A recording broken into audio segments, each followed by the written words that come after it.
So I haven't been out to like headquarters and did a kickoff like in Annapolis. You guys think about it? Yeah. Like 4 years ago. Oh, 3 years. Yeah. So it's just there are people I don't know, and it weirds me out. Which I should really stop feeling that way since we're only 75,000 people. Yeah.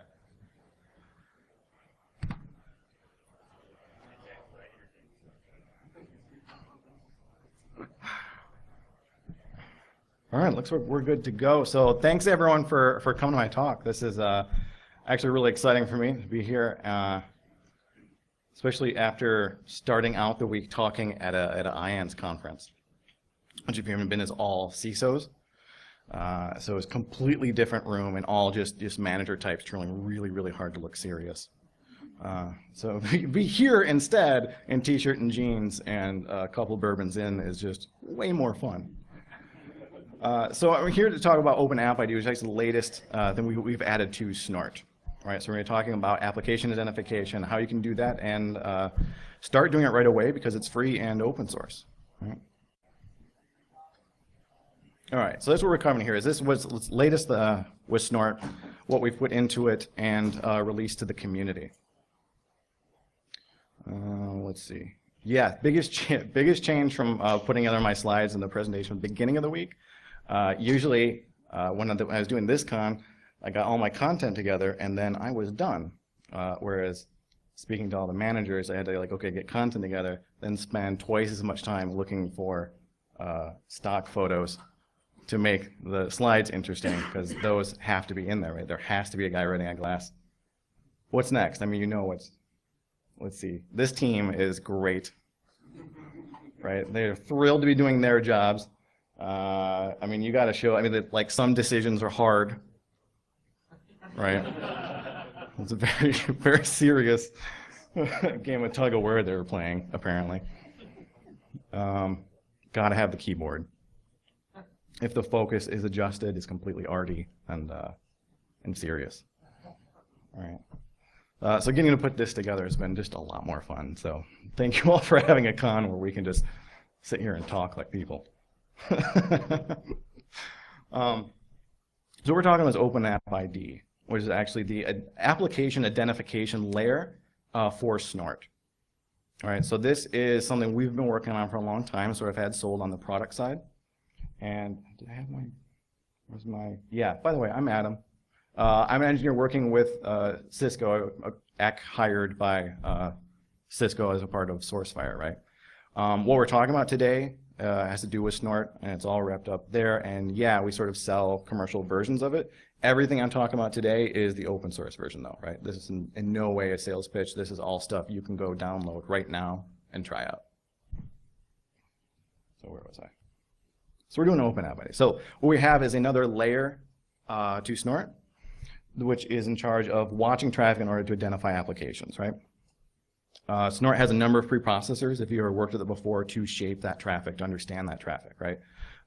First, we have to understand, okay, is it IP traffic? Well, if there's fragmented IP, we want to put it together, right? Then that's going to go through a TCP stream reassembly, so we can understand how that works. Might then go to some application layer stuff, right? Like if it's HTTP, we want to normalize that traffic. Another layer to that process now is application identification. You can now add this to the Snort engine. So as we're processing this traffic, and before it even goes to the rules engine to start looking for threats or whatever we've built rules to look for, we can layer in application identification. This is now completely open sourced. Right?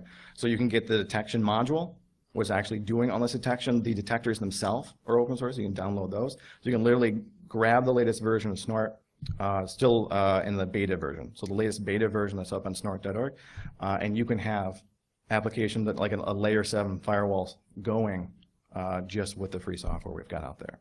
Okay.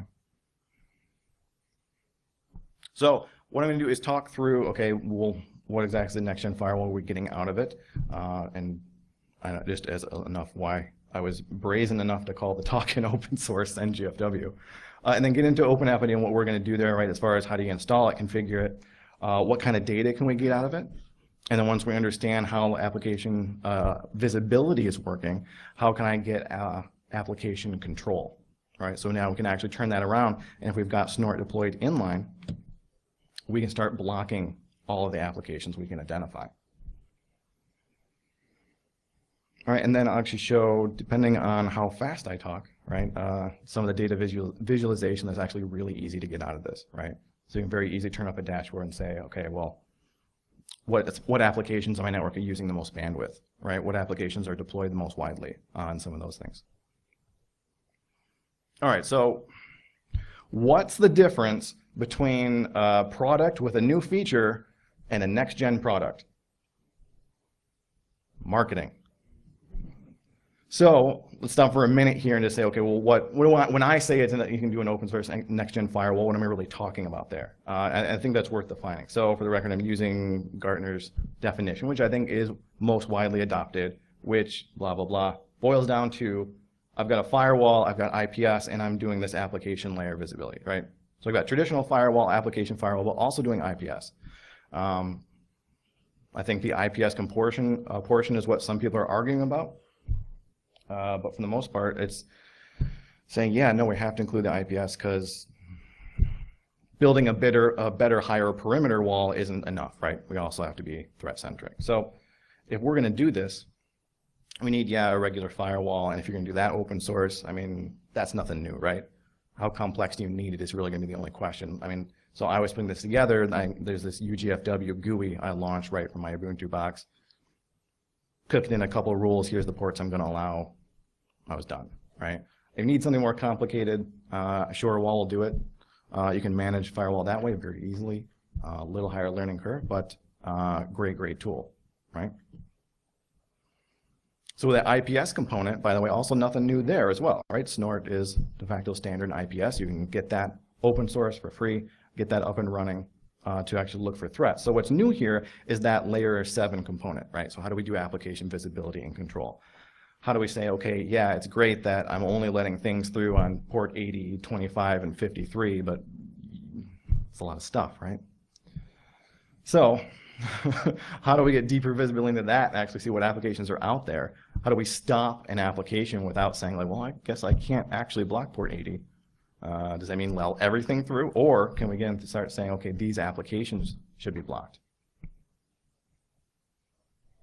And that's what OpenAppID is for, right? So it's about doing that layer 7 detection and control. And that, by the way, is completely open source. And to point out, this was released as open source after Cisco acquired SourceFire. For real. So, because as soon as the acquisition was announced, a lot of the open source people started screaming that the sky was falling and Cisco was going to ruin everything and Snort wasn't going to be open source anymore. Which, to be fair, is an accusation they make every couple of months for some reason or another. But Cisco has actually reaffirmed that they're going to stick with the open source model because they know it works. I think they've accepted, they don't know how, but they know it works. So they're sticking with it, all right?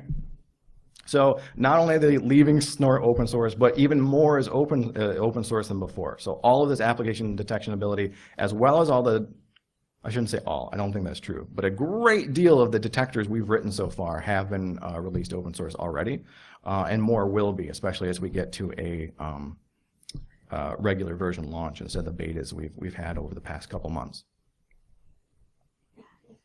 All right, so this works as a preprocessor, which I already went through. So we're just going to add that in. If we've got the latest version of Snort, we can now set up Snort to configure to use this new component, right? There's a couple other new requirements I want to point out. And the first is that you have to have like the Lua just-in-time libraries installed. The application detectors that we have are written in Lua. So we have to have that available on the box. When you compile Snort, we need all of those libraries available. And then if you know a little bit of Lua, you can go in and see actually how these detectors really work. If you know any programming language, you can actually open it up and see how they work. I don't think I could write a hello world in Lua, but I could, I've written application detectors. Because if you've seen code before, copy and paste will get you 90% of the way, right?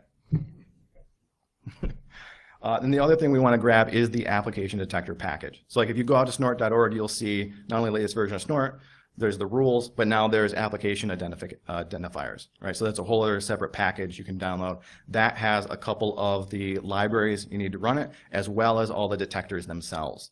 So you can see those, by the way, they are these Lua files. So you can literally open up these text files and see how these detectors work, what it is they're looking for. Okay, what in the packet are they looking for? Are they looking for this URL? What are they looking for in SSL here? And you can see how all of that works, right? So this is completely transparent in the same spirit as all our snort rules, right? They're there for you to see. You must have some of the other preprocessors on. I pointed this out as a requirement just to be technical. You know, you have to have IP fragmentation, stream reassembly, and HTTP preprocessors going already. But by the way, these are on by default. Like if these are off, you've either heavily customized your environment, or you really screwed something up. So this shouldn't really be something you have to worry about. So then we just have to really get into your snort.conf file, right? If you haven't worked with Snort before, almost all the configuration is done in snort.conf. It's a text file and everything we want it to do and all its configuration options, right? In that, you configure all the preprocessors. So all the really big change you need to do to get it running with OpenAppID is you're going to add like these few lines to your configuration file, which, I mean, if you want the slides, you can have them. This is all in documentation. So none of this is like a secret. But I just want to point out all the steps here, right? So we're just going to tell it, yeah, I want to turn on AppID. Then I want to get the, I want to start collecting the stats, and I'm going to tell it what log file those are going to go to, how often you want to spit that data out to the logs, and what directory you're going to find the application package I just mentioned before with all the detectors. So wherever you download that to, you give it its directory here in your config file so it knows where to find them. All right. So once you've done that, you can restart Snort, and you should be detecting applications and all the traffic going through it. All right, so if you want to look through the application detector package, you've got the actual Lua scripts in there. Like I mentioned, there's a small files on port detectors. Like there's a couple of applications that are identified only by what port they're on. It's this real simple file. There's a handful of things in there. You can look at that. And then there's this app mapping.data, which I'll actually show you because it's a good way to parse through, okay, what detectors do you already have, right? So this has them all mapped out. What's their name? What's their ID number?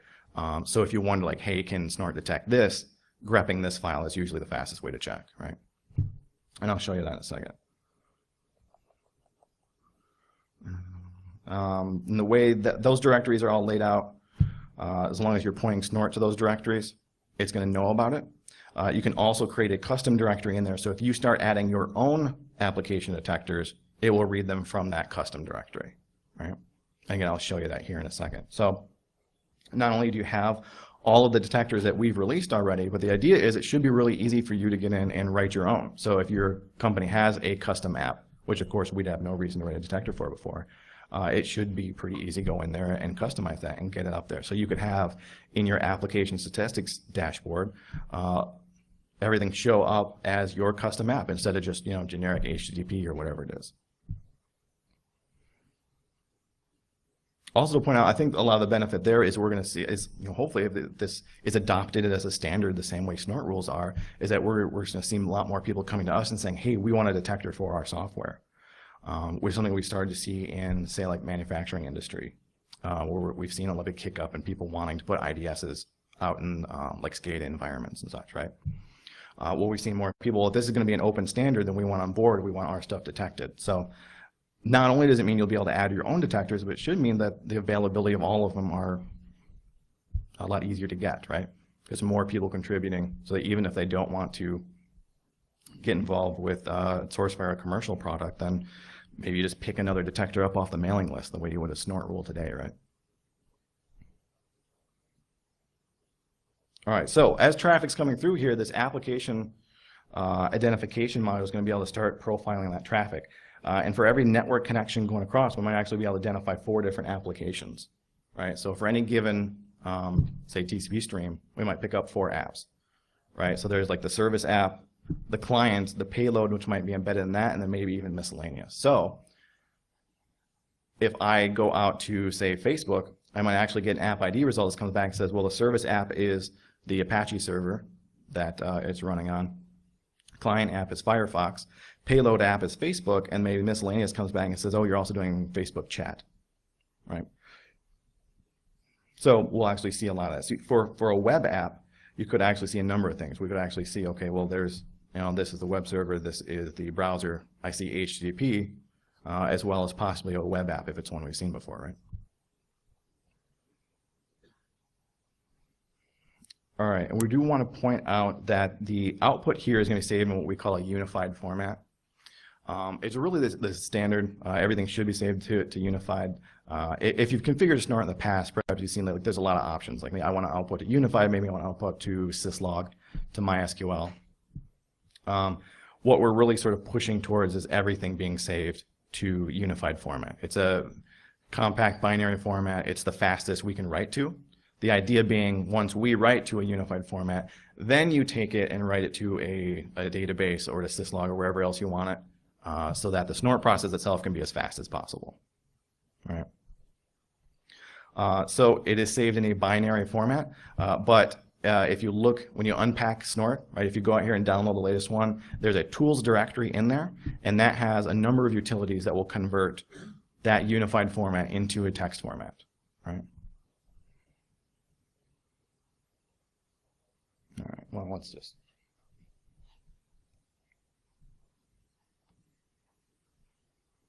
All right, so let's actually take a look at some of that. Let me close that down.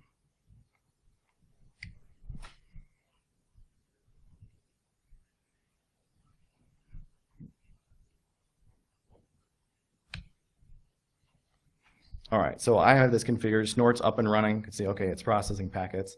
So if I generate some traffic here,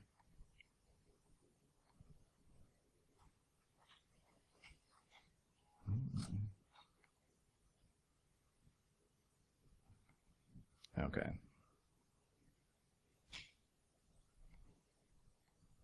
If I can get online,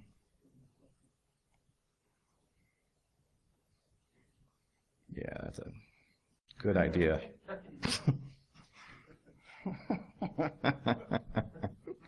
All right, well, I'll have to think about that.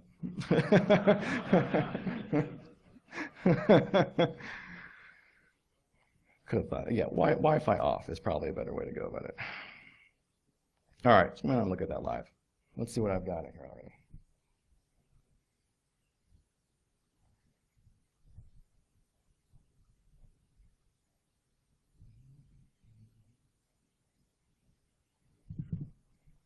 All right, so if I've already got Snort running and it's gone through there, you'll see I have a couple files it spits out. I've got snort.log here, which is my IPS alerts, right? So what it's already creating, what we're used to seeing from it. But you see I also have this other file, appstats log file. So here's the application statistics we got coming out of the application identifier.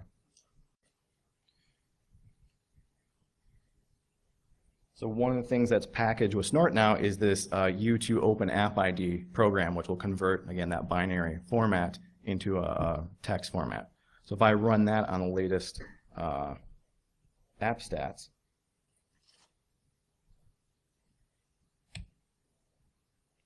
we get this results, which is really small.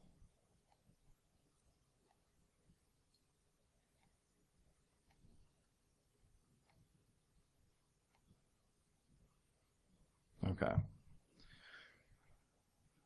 So you see in a single network connection that we've identified, okay, Firefox as a client, it's using HTTP as a protocol. We've hit DerbyCon because it's a custom app. I'm going to show you. Here's an example of how easy it is to write your own, as well as the DNS request to go out there and get it, right? And then looks like it did that twice. Again, Firefox uses HTTP to go to DerbyCon. And then we saw another DHCP request happening. All right, so on the course of the last time I ran Snort, when I was having some internet access safely in the confines of the hotel 2 blocks down just so I can have internet at night, I was able to generate some traffic, right? So this is completely in addition to the normal logs we're going to get out of the IPS component of Snort. This is going to be just to tell us what's going on. So we see that for every application, I've got, first, of course, a date stamp, the application name we've collected. In this case, here's Firefox. And then you see the number of bytes transmitted and received.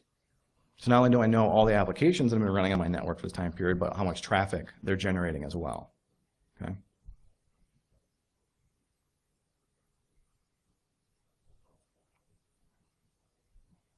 All right. So the example here is actually just going to CNN.com, which is pretty interesting because this is all the network connections it took. Because now we see, okay, we saw Chrome use HTTP to go to CNN.com after we saw a DNS lookup, but then we see connections to DoubleClick, to Trusty, to Washington Times, to Turner Broadcasting, to Moat, and I think it got cut off. I think there's a couple other spyware things embedded in there. All right, so we'll actually see all that. Do you have a question?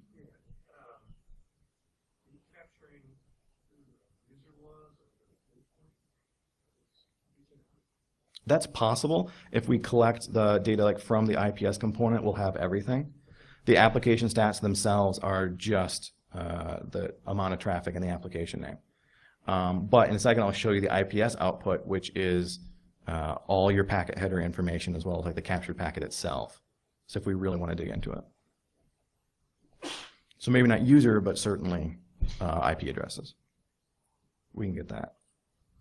All right, so there's a couple apps in there to convert those files. Again, here is the output that would come from an IPS alert. Okay, so if we see that, you know, what sensor is it coming from? When did it happen? Here's all our header information. So here's the IP source. Shouldn't click it. Destination IP. There's our source and destination ports. What protocol is it? But you'll see the new field here in bold is this app ID, which is actually telling me this is a packet headed to Reddit, right? So it's identified that as the application. That's now included in the IPS alert, right? So for any traffic we've already identified, that's now included as part of the metadata for that connection. Yeah. Is there a way to find out what browser Reddit used or multiple app IDs?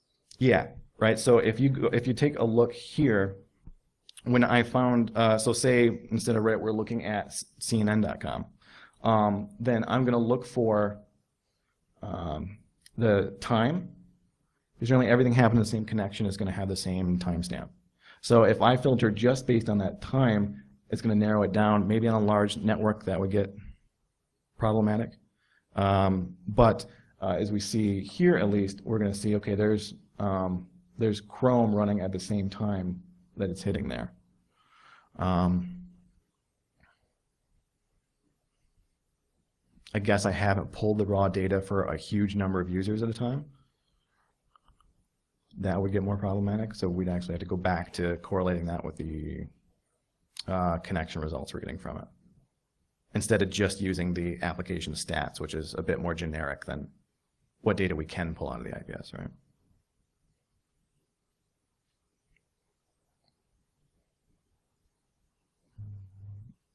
And to show you, we're also pulling some additional data out because a lot of people are still using some very, very old GUIs to look at snort, unfortunately. But if you actually use some of the latest tools, you actually get a lot more data than you'll typically see, just because there are new fields that have been added since the GUIs were last updated, which people are still using base, which was last updated like 5 or 6 years ago. So in this case, we'll also see like the HTTP URI and host name that we've collected there as well.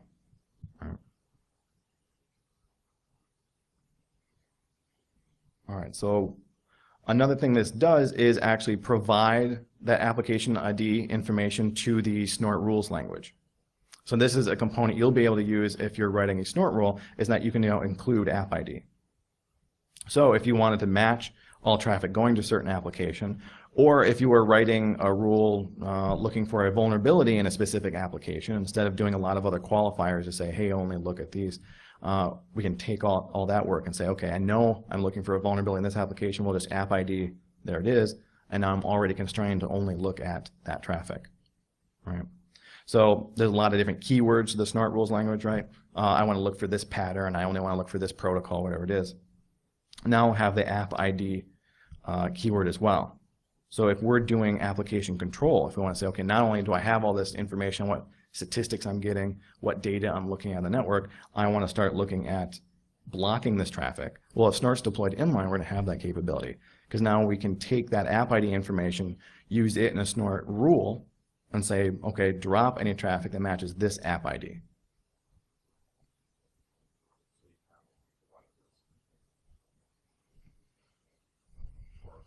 It would be problematic as a whitelist.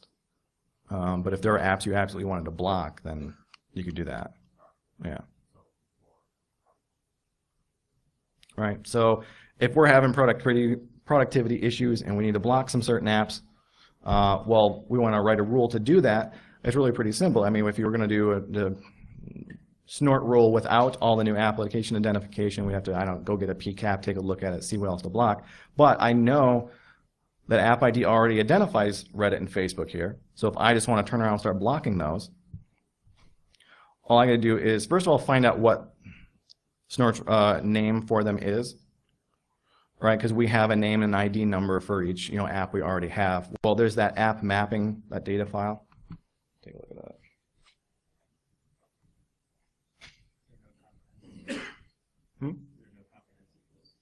There is, yeah. It's this file here.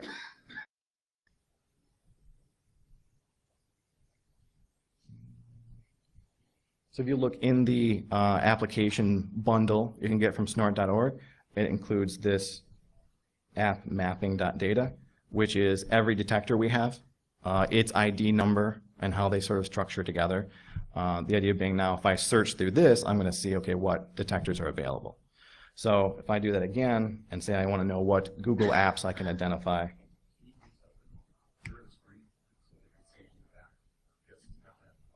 Let's see.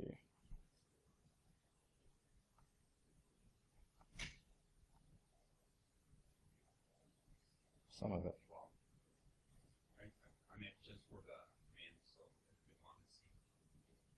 Oh, what the actual command was? All I'm doing is searching the file. Yeah. So I just grepped this giant list of all our application identifiers for Google to see what came up. And I can see all the different ones we identified. So these can all be identified as separate apps, right? So if I want to block Google Earth or Google Reader, I can grab their application name here, put that in a rule, and now I can start blocking them, right? So these are the ones that come back for Google if I wanted to see what other apps are out there. Now we can start searching that, right? So once I've got that name that we've given it, I can put it in a rule. So here I've written as simple a Snort rule as you can do. Of course, it can be more complicated, but I've just said, okay, look at TCP traffic going anywhere from anywhere. And if it matches this app ID, you can see that the only new part here, these three words here, app ID, I've got Facebook, I've got Reddit, it will match either of those. So you can actually put more than one application ID into a Snort rule, up to 10 in a single rule. So you can put that in there. Of course, if I want to constrain this anymore, I can. If I want to only block from, say, a certain IP address or range, I could limit it instead of it being any. I could have been nicer. I could have blocked just my stuff from going to Facebook and not also my girlfriend's. She doesn't know about Reddit. That wasn't occurring. Thank God. But so we could have constrained that a lot more. Yeah.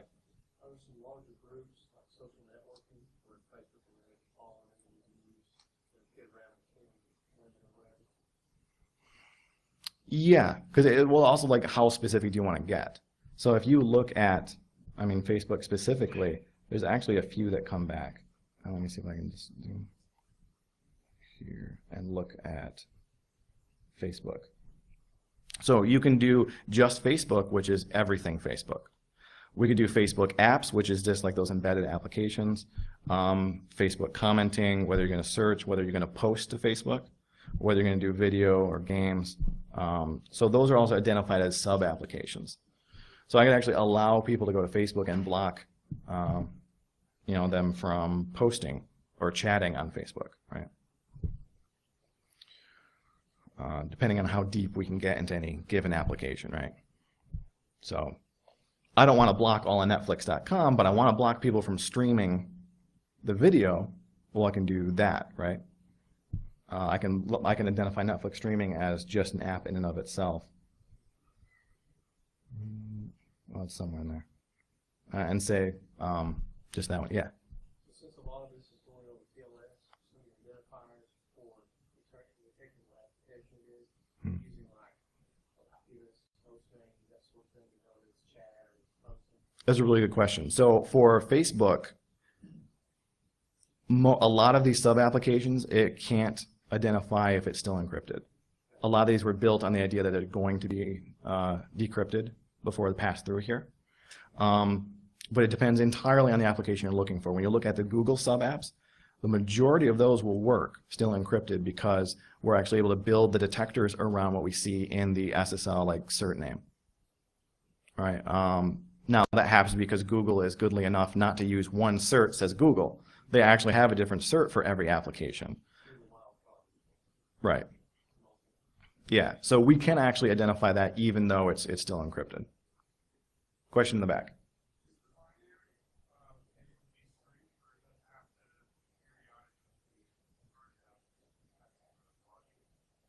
The data we're collecting?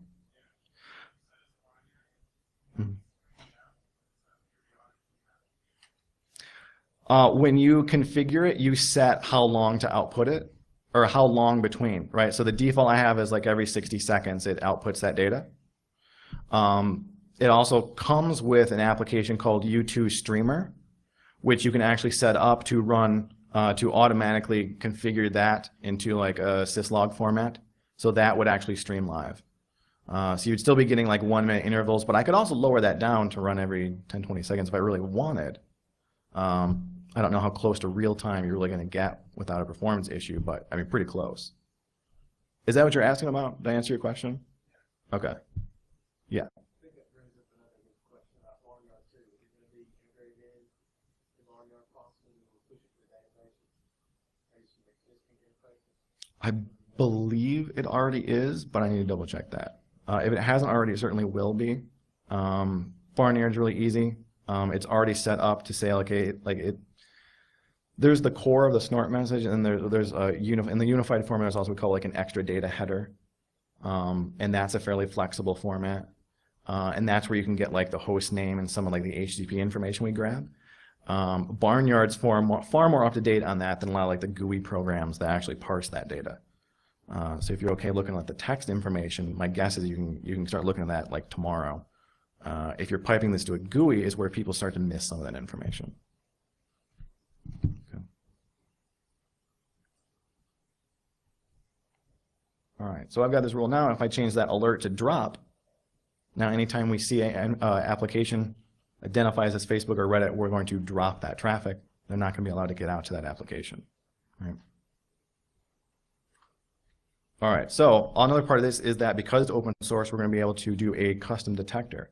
So let's take a look at what it would take to, say, write a custom detector for DerbyCon and see who's going to the website.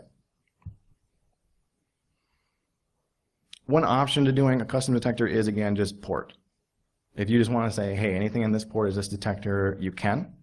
All right, it's a very simple little like YAML file. You literally just say, hey, here's its name, here's what I'm calling it, this is the protocol you should look at, here's the port, and here's the app ID I'm going to call it. So if you just want to do it by port number, you can do that. But, you know, let's look at something more interesting, right? We're going to do custom detection. Let me start by showing you an example here. Here's an example of, let's see, a colleague wrote this one to monitor all traffic headed to a couple different craft beer sites for festivals in the Maryland area. Right? So if you see all that, it'll come back as this application here. So first of all, to show you what the entire thing looks like, what I'm going to do now is break this down the different sections it is and convince you that most of this is structure. And then if you wanted to do your own, it would be fairly easy to copy this, paste it, and change a couple of things to get what you want. So here are all the different parts of a custom app detector. Right? So we got the information header, the libraries you want to include, the detector package, which almost never changes, is just, okay, load this Lua library. And then you could have the initialization, validation, and clean functions, which are really, here's what I'm looking for, here's how I want to identify this app. And let me break those down, right? So the information header is literally just a comment. It's a multi-line comment, so you don't actually have to include it at all, right? If you're going to send it out to community, it'd be great if you did. But it's just, okay, here's its name, here's the version I'm looking at, right? Here's a little description. But that's all that is. So the first, 5 lines of the giant here, 4, sorry, that's all that was. All right, so the little multi-line comment at top to say, okay, what is this? What is it doing? Next section down is the included libraries, which more often than not is just these 2 lines here. Require this detector common, which again is a library we distribute with that application detector package. So it's got those 2 lines. Now, if you were going to write some real fancy application detector and needed your own other library, you could also load it here, right? All right, so next is that detector package information, which you're going to give the application name. You're going to say whether you're going to specify its protocol, right? You know, TCP or UDP. And then for client or server traffic, you're going to specify its initialization functions, detection functions, and clean functions, which is your way of saying, okay, here's how I want this detector to load. Here's the detector I want to actually parse this out and do the detection itself. Okay. Now, the initialization function is called when the detector is loaded. So you'll do this, you know, create app function, which literally just pulls an app ID dynamically for you, so it has a number, the same as the ones we generate. And then here you can load your fast patterns, as well as any patterns you're going to match in HTTP, SSL traffic, or SIP traffic, because those are all parsed by different preprocessors to snort. It's just saying that since we're already pulling that data out, we're going to look for those in the initialization functions instead of the later functions, which are what do we run on each packet going through to see if it matches. We don't need to analyze every packet for HTTP information because part of Snort's normalization process is to already grab that information. So if all you're looking for is the SSL cert name or something in the URL, we're just going to load that in the initialization function. That's really going to be all we need. The validation function is, okay, what do you want to do? Okay, yeah, I'm starting to match this, but do I want to now dig through each packet for validation, right? Do I want to check the size of each packet? How many bytes are in there? What direction is it going to? Does it have this pattern? So if you really want to get real deep into identifying a new protocol or something like that, this is where you'll build that out. So you can do that. You can set values across different packets that are a part of the same TCP stream. So you can really look at how are things changing across multiple packets as it builds it out. And there's a lot of functions there, same like if you're writing snort rule in C, right? So if you want to pull out any of the information we've got about the packet, if you want to use C to analyze any of the information we've collected in that packet, that's all there available to you. And then there's also a clean function, which I haven't used yet. I haven't needed it. You can use it to clean up at the end of a detection. With Lua, you don't need to do any memory management. That's already done. But I guess if you wanted some debugging output or some statistics on usage, you'd output them here in the clean function, right?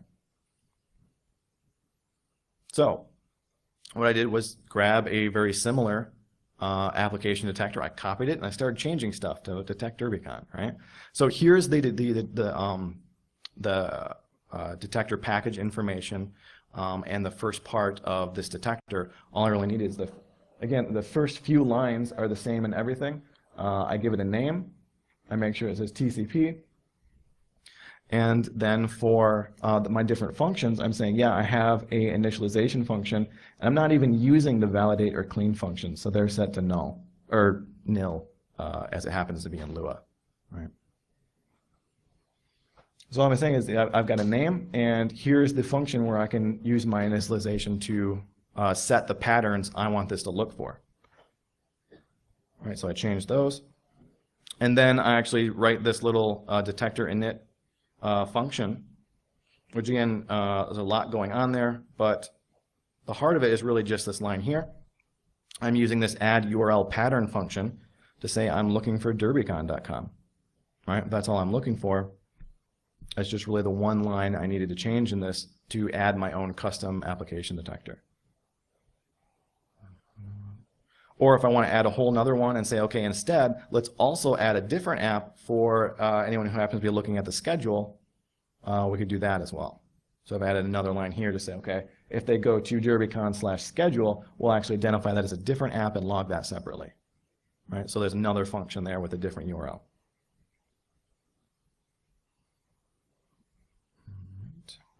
App names have to have less than 16 characters. That took a while to figure out. So I'm just pointing that one out. All right, so I've got all that built out. I've got my DerbyCon.lua script. I'll put that, again, I've got that application package I downloaded from snort.com.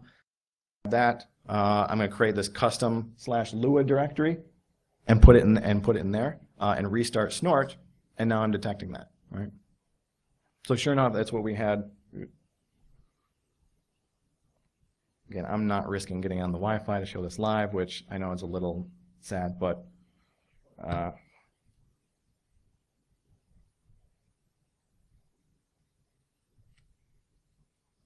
if I parse the output I collected earlier,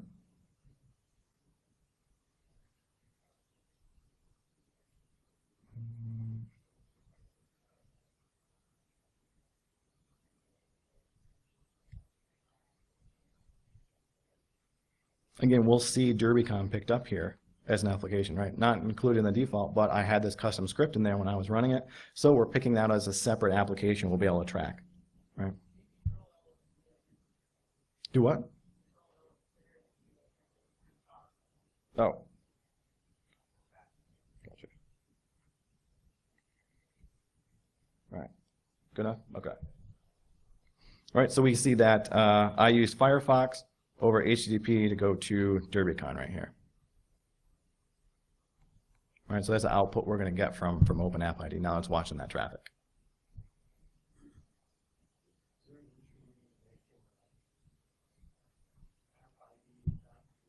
That's a good question, right? No, you don't. We have that large mapping for every application that we create and put out. So if something gets adopted as an official app, it'll get its entry in there. But for custom scripts, what you're actually doing is you use a dynamic function to say, get me an app ID number. So when a snort starts up, it's actually going to dynamically get a number that's not in use.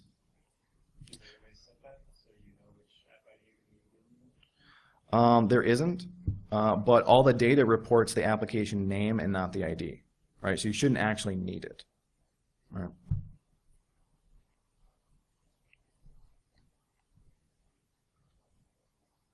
All right, so there's the output we're getting. What else can we do? If I really want to improve the DerbyCon app first, the next thing I'm going to have to do is realize that actually once you get to DerbyCon, it redirects you to SSL. So if I want some good stats on how much traffic I've got going to DerbyCon.com, I've got to go back into that application detector and add not just my add URL pattern, but my SSL cert pattern and track a cert for www.derbycon.com. And that way I'll actually be able to track that traffic as well. So again, I can't see into the encrypted traffic, but if I know the cert name I'm looking for, I can grab that and use it.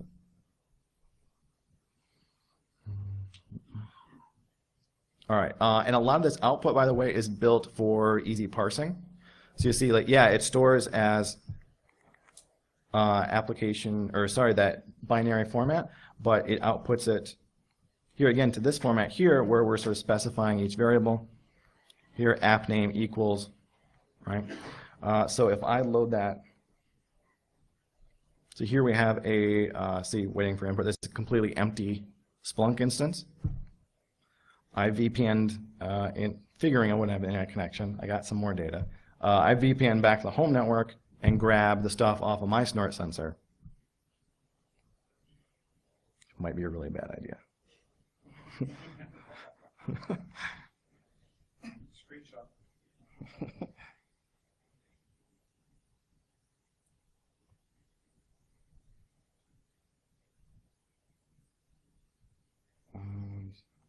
Actually, we'll just skip that step. We'll say skip preview. We will trust Splunk on this one.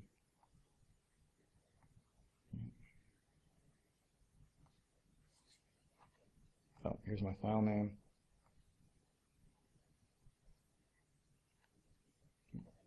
Change that.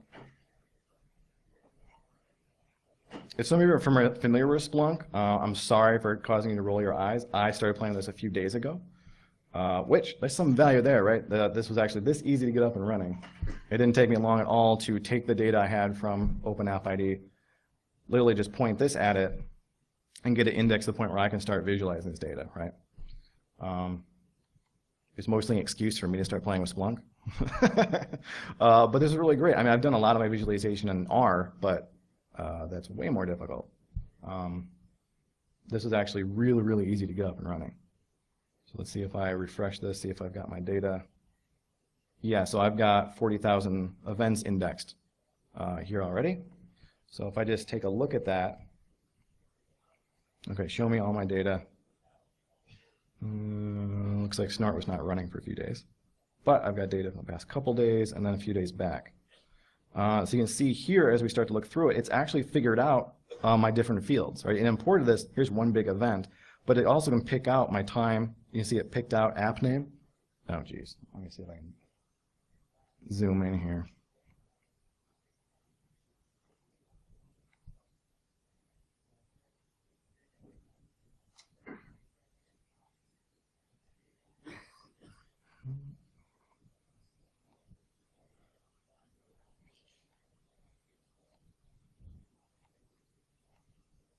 No. Thank you. All right, there we go. All right, so if I look, actually on the side here, it's already pulled out my fields that identify them already. So here is app name, it already figured that out.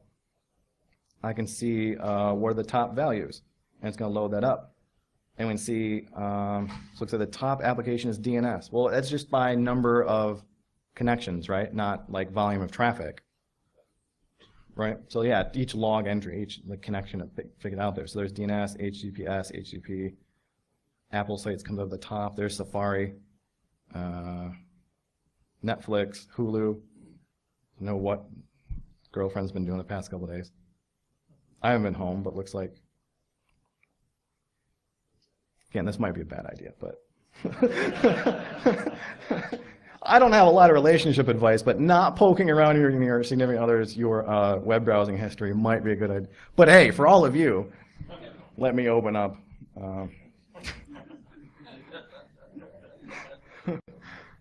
Or instead, I've got my traffic. So transmission, probably not anything. We're looking at a lot of streaming media. So let's say maximum over time. Well, here's the bandwidth usage I'm looking at over the past couple of days. So here's a giant spike. If I want to know more about that, well, if I just go to my search thing and say, okay, well, show me by app name, it's actually going to split that out. Now we can start and take a look here. Okay, what app is using all that bandwidth? Mac App Store. Over HTTP. Apple app. Yeah, so I have a ridiculous number of iOS devices in the house. And that's about when iOS 8 came out, right? There we go. That's where all my bandwidth went this month. All right, so if I want to start digging into that, we can do a lot to take a look at that data. And of course, once I'm in here, all this can be saved as a dashboard. All right, so if I want to set this up and just like log in and take a look at, okay, what are the top apps on my network? How many apps are on the network? All right. What's using the most bandwidth? Again, anytime you've got a neat graph here in Splunk, I can just like go to Save As and then add it to a dashboard panel. All right, so it'll save that and run it, right? Are the Splunk people here? I just feel like I should get a kickback. They have a table. I don't think I saw them, but so no, that was actually. It took me like a few hours to get this installed, get the data in there, and get a few pretty graphs put together in a dashboard. So that was incredibly easy. I don't know how easy it is to do anything more advanced than this, but man, to do the basic stuff, that is just brain dead simple. All right, and all the data is set up to parse like that. So if I want to take a look at all the applications that are on my network, what they're doing, that's pretty easy to do. All right, so I've got transmission and receive bytes separately. I can actually just tell it to create a new field called total bytes by adding the two together. Pick that up. So I run that, now I'll have that information. You'll see it's added as a field here, total bytes.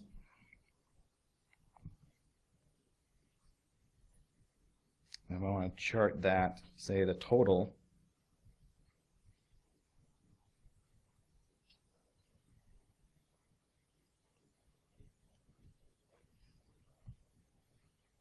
differently for each application. All right, now it's going to give me a list of all the applications it's seen on my network. It looks like there's 228 different applications seen on my network in the past week, right? And I can now have the total amount of traffic for them. And let's actually sort that. All right, so again, here's another thing I can say in my dashboard. Which apps are using the most traffic? Well, HTTP, yeah, it's the top because it's fairly generic, right? All these things could also be, like Apple Update, probably also HTTP. So there's my Apple Update, Mac Store, there's Hulu, SSH, Open SSH, Apple Developer, there's Pinterest, yeah, girl loves Pinterest.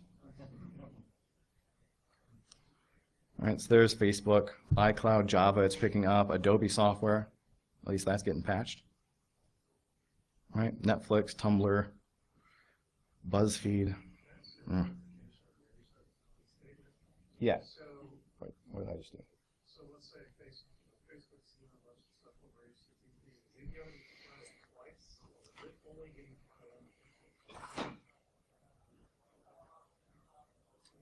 I'm not sure I know that. Well, actually, I think it might be both. I believe it's going to fall into HTTP until it's identified as Facebook. What I don't know is after that, does it count to both or just one? That I'll need to actually get clarification on. All right. But for a certain part of that, before it knows it's Facebook, it definitely knows it's HTTP, and that gets logged there. Right. Yeah.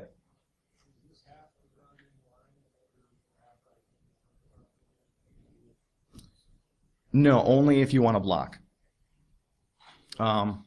Yeah, all this can be done passively as long as you don't want to actually start blocking those applications. So everything I showed you, except for the exception of writing a snort rule to drop traffic, all this can be done passively inline. If you want to take a span port, or if you've already got the PCAPs and just want to pass it through snort this way, you could do it. You could do that as well.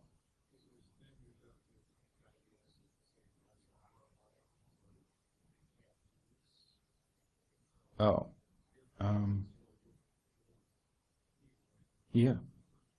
Yes. No, I don't know of any reason an IPS would have to be inline unless you were decrypting the traffic without the keys.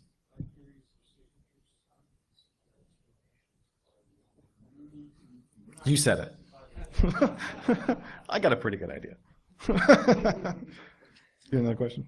So what about using the AppID block while it's in passive mode with reflexive for cascade reset? Can you do that? That's possible, yeah. I guess I haven't spent any time thinking about it because we really don't recommend it. The idea being like, yeah, okay, if you want to do block, can I send out a TCP reset? Yeah, it's just that you get that race condition, right? Like, yeah, I sent it out, but I have no idea if it worked, right? Still better than making just completely passive, right? Depends on kind of. I mean, like, yeah, maybe you block the attack, but your security analyst is still going to have to go and check because you're not going to know if it was blocked or not. So at the end of the day, we tend to err on please don't create a false sense of security. Let's try and, I mean, if it's the only way we can do it, that could be jury rigged. But please don't. But please don't. Yeah, it's a common like, oh, just do TCP resets. I don't know why that idea won't die, but it's out there. Yeah, it's not a good idea. It's just that there's so many security people like, well, stupid networking people won't let me. How do I do anything, right? Yeah, I get it's a common problem. It's because it's a common idea doesn't make it a good one. So yeah, you could actually do that, but try and find another way. Yeah. Okay. All right, so if there's any other questions, I'll stick around and answer them. Otherwise, thanks for coming. And I have a couple of flyers up here for a party I have a bunch of Cisco money for. We're doing just down the street. So we have an open bar if you want to stop by. Grab the flyers up here.